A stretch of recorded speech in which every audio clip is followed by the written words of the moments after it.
got no chickens. Let's check their water, Blue Bear. How are you guys doing?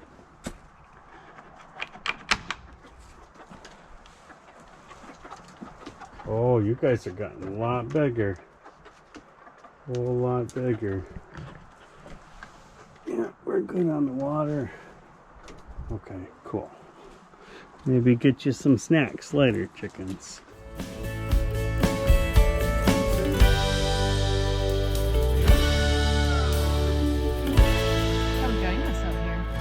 This is Adam from Alaska Cut the Cord. Thanks for joining us. I really want to thank all of our recent subscribers, and 95% of the comments have been really positive, really good. We really appreciate it. Here in Alaska, it's September 3rd, and as you can tell around us here, temperatures are starting to drop, leaves are changing. It's really kind of pretty. And it's time to get ready for winter. There's a few things, there's a lot of things really that we try to do to really prepare for winter, other than making firewood, making sure the chickens are ready. We've got some maintenance items that we've got to do. So as the temperatures begin to drop and the leaves begin to fall, let's make sure that we're ready to get through this winter safely and effectively. Today we are going to start by going through our little Toyo. It's a Laser 300 and it's operated just fine, no issues. However, these things require a little bit of maintenance. It's not bad, and we're going to do that now. Plus we're going to make a change because there's one thing about it I haven't liked. So what you're going to do, you'll start by obviously unplugging it. And on ours, not all of them, but on ours, we also have a shutoff valve right here on the inside. So we'll turn that to the off position. But things that you want to do, first off, you want to make sure that it's clean, that externally you don't have a bunch of dust in here as it's running. The first time you start it up for the year, you'll kind of get that burning dust smell, and that'll be just right out of here. So clean it up, take care of it. We are going to, in this case, and you don't always have to do this, there is a screen on this one that you can pull out of the back side. And ours, other than two little pieces of fuzz, is pretty much perfectly clean. Just gonna wipe it off, but if you have a lot of cats, a lot of times, or cats or dogs in the house, this will get all covered with dust and fur, and you will not get the proper cooling or RPM. So you want to keep this clean, and I also did this halfway through the season as well. I kept that very clean. We'll just reinstall that for the time being. And then on this one, the one thing that I don't really like is how, even though the soft copper coming in the house is semi-flexible, it's almost impossible to get it perfect. So we're gonna do something different. I'm gonna put what we call a whip on it, which is about a 2-foot piece of fuel line that is completely flexible, and you can actually move the stove around without disconnecting it. And I'm hoping it will stop the leak that I've got. Before you go and do the work in the house and I disconnect that line, you want to turn your fuel off here at the tank. And most tanks, God, I pray all of them, have a ball valve right here. So you just turn that a quarter turn, and now the fuel flow from here to your Toyo is actually off. Now, there's still fuel in here and fuel in this whole line going into the house. So I'm gonna take the time and I'm gonna change the water block filter that's in here. I've got a brand new one right here. And when I take this bowl off, I've seen so many times where people just grab it and reef it off, or they use a oil filter wrench, or they use anything like that, and they end up breaking the bowl. And the bowl costs about 30 bucks, and it's not necessary to break it. So this little wrench here, this has the little indents on it that match the bosses on here, so that when you put it on, it'll lock in and you can turn it off. Now, I would say if it's 30 below and you go to use this poor little wrench out here and it's also 30 below, you're probably going to break it. So I would make sure the wrench is warm and kept warm, or it will break. So we'll start by first opening the petcock. Oh.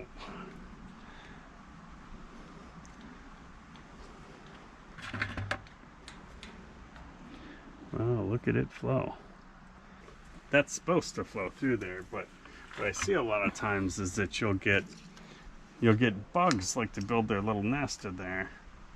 So we're gonna loosen it. If we loosen it a little bit, it may be able to flow, because then it can get air in it. And there she goes.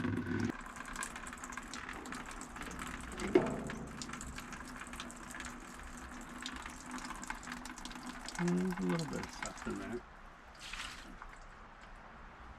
Okay.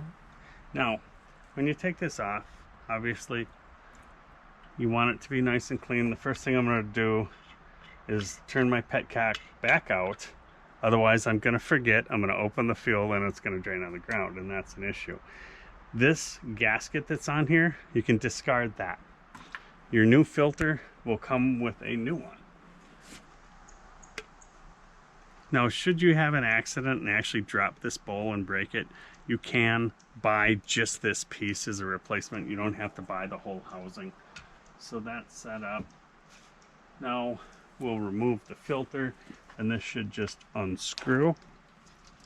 The new filter, it comes with a new gasket right on the top here too. So all gaskets get replaced when you're doing this. So we will screw this back in. Get it till it makes contact, maybe give it another quarter turn, and that's all you have to do. Make sure that your threads are good and clean, and you can reinstall the filter bowl.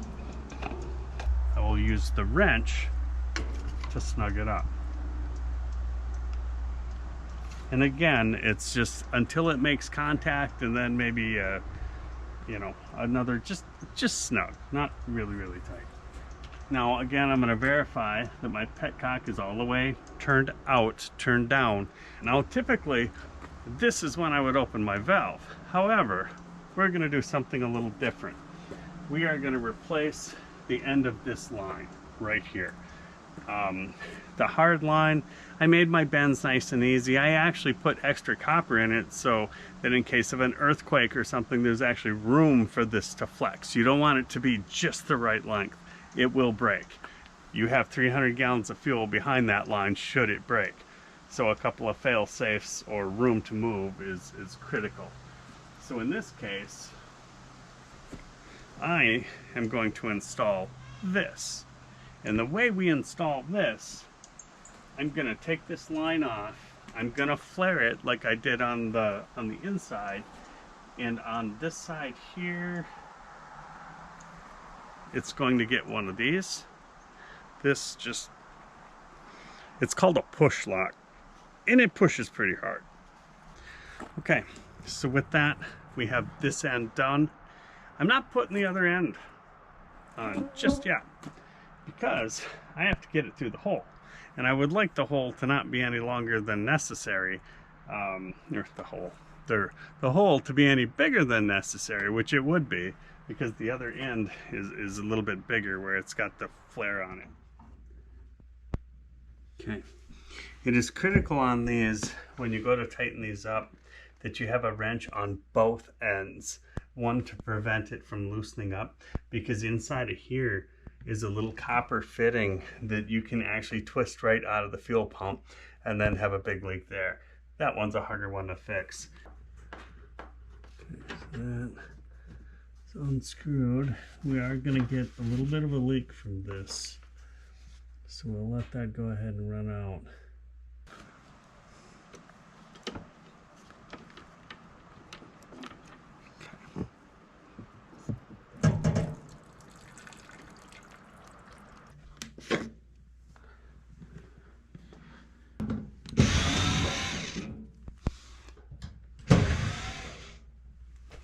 Okay, so you don't have to do this every year, but I would suggest doing it once in a while. And a lot of problems that people have is over the summer and the spring, bugs and stuff will kind of like to build their home in the exhaust or the air intake. And a lot of your issues come directly from that. So seeing as I've already got the fuel unhooked from it for doing the modification, I'm gonna I removed the screws from the two braces, and I'm gonna pull the stove out here, being careful with the exhaust. Remove that. And this one here, I need a screw.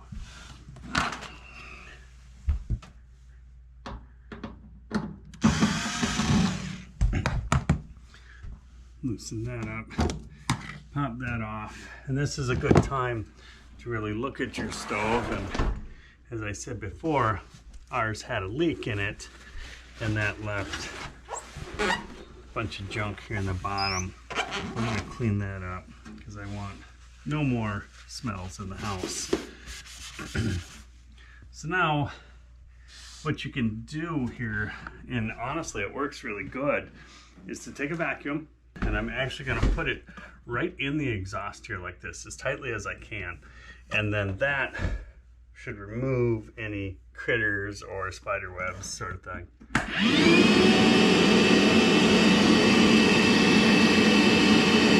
And do the same on the intake.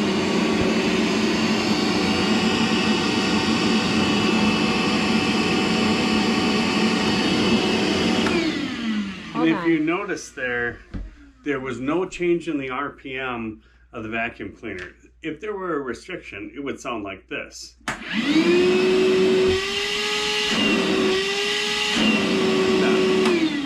So there's no restrictions, everything's cleaned out. That's good to go. You want to be careful when you do this not to tip the stove forward or back or side to side. Inside of here you've got a fuel bowl, kind of like a carburetor, and it's got fuel in it. So if you tip it too far, you can actually flood your stove by running it that way. If you had to take it somewhere, the one thing you can do is put a little catch basin under here, tip it backward toward the back, and that will empty that bowl so you don't end up with fuel in your car or on your carpet.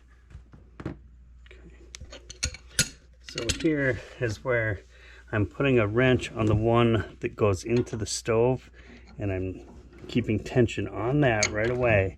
And I will tighten this to make sure that's good and tight, which it is.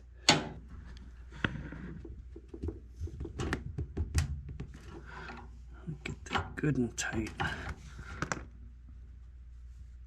Okay, so those are tight.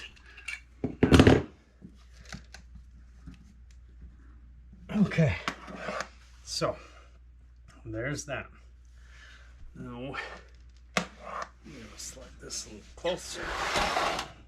I'm going to put this on here right now.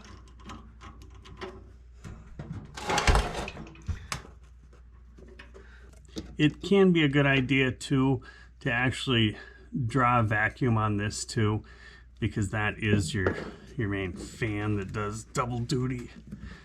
And we simply slip that back on like so. Nice and tight. Now,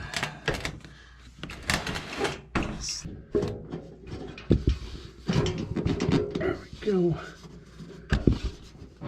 Sauce is nice and tight. Intake is on.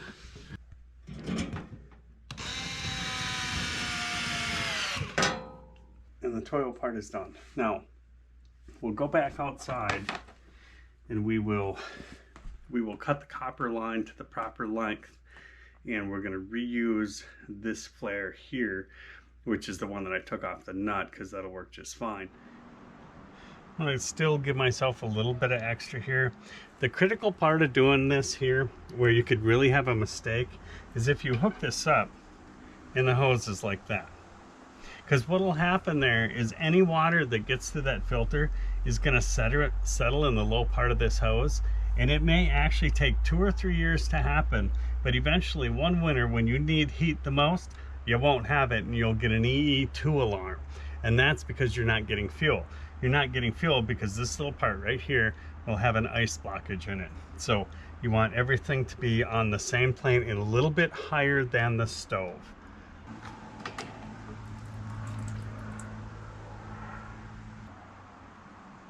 Oh, almost made a critical error there.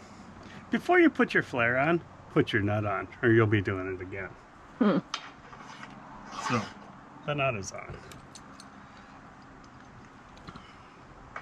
And on this, it's 3/8 OD soft copper. So on here, it says 3/8. Now, if you look at this, you know, look at that, It doesn't look much different, except for these are sharp on the edges, and these have a flare or a chamfer on there. You want that to be facing the direction out here, because that is going to form your flare.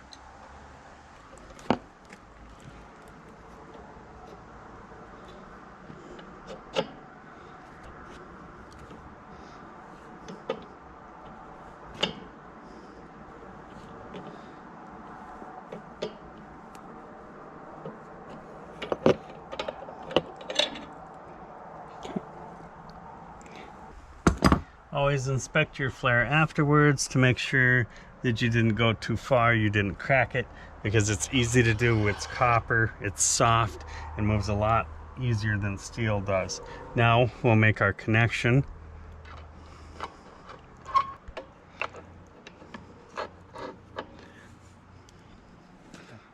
And again, we have a little bit of extra right here, but it's not a dip and then where it has to go back up.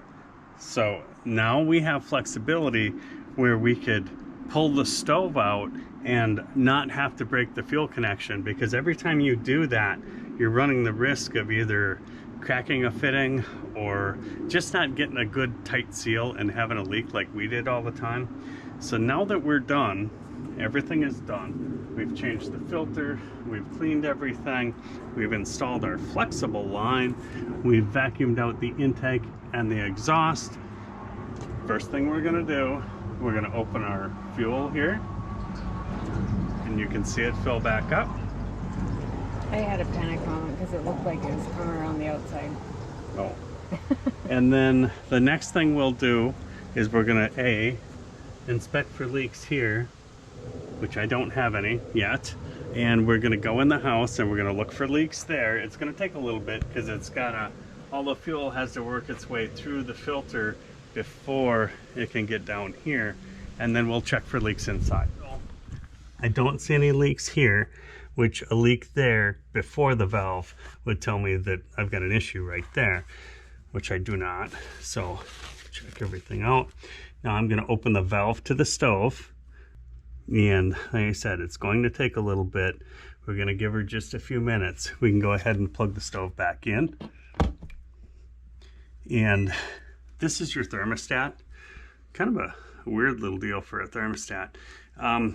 Always keep it about mid-level of the room.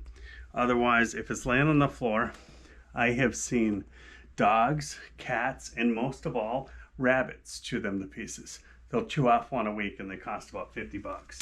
So you don't want to do that. So we just hang it up on Mr. Deer here. Let's jump for the bird. Okay. Now we've given it a few moments here. It's possible now when you've shut it off and you moved it around that you may not get fuel to it right away. So we're gonna cycle it once. I'm just gonna cycle it by bringing the temp back up, and we'll see if it turns on its own. If it doesn't and gives us a code, then I'll show you what to do. Okay, well there you go. That's what we do on our Toyo. Now that that flexible line makes all of this a whole lot easier. If you have to hook up and unhook your fuel line every time, you're just making your house smell like diesel, and it's much nicer, huh? Smell like diesel, like ours? Yeah. And it makes it a lot more efficient. Now, there's one other thing that we've done, and I didn't take the time to videotape it. It was mostly unpleasant the whole time. So what I did do is this. If you notice, we have a new double wall stainless steel chimney going up. I still have this to deal with back here, but meanwhile we have double wall. Last year it was single wall out and then an elbow up, and it was completely disastrous. We had creosote buildup like I've never seen before. Creosote comes from a combination of things. Partly not dry enough wood, and partly a cold stovepipe. If it's cold, it causes the moisture in the smoke to condensate and create creosote, which is also flammable if it builds up enough. And ours actually got completely plugged. And once I changed it and put all the new stuff in, it plugged and plugged and plugged almost weekly. So done with that. I blocked off the spot here where it was. We still have some standing on the wall we have to try to get rid of. But there's the new chimney up there. Let's check for any leaks outside here, just to make sure we don't have any. And we are checking this one here. It's completely dry, no leaks. And we're checking this because I did take it apart and put it back together. I want to make sure we don't have any leaks. We don't have any leaks at all. So everything's good. So I hope you enjoyed this. I mean, it's kind of it's not a hunting or a fishing video. On Alaska Cut the Cord, we do a lot of videos about how to. So if you're looking to move to Alaska, or you haven't been here very long, or you want to do something different, that's a lot of what we do. So hey, if you stayed all the way till the end, I absolutely appreciate you. I appreciate every single person that watches this and likes and subscribes. It means a lot to us. And yeah, have a good winter.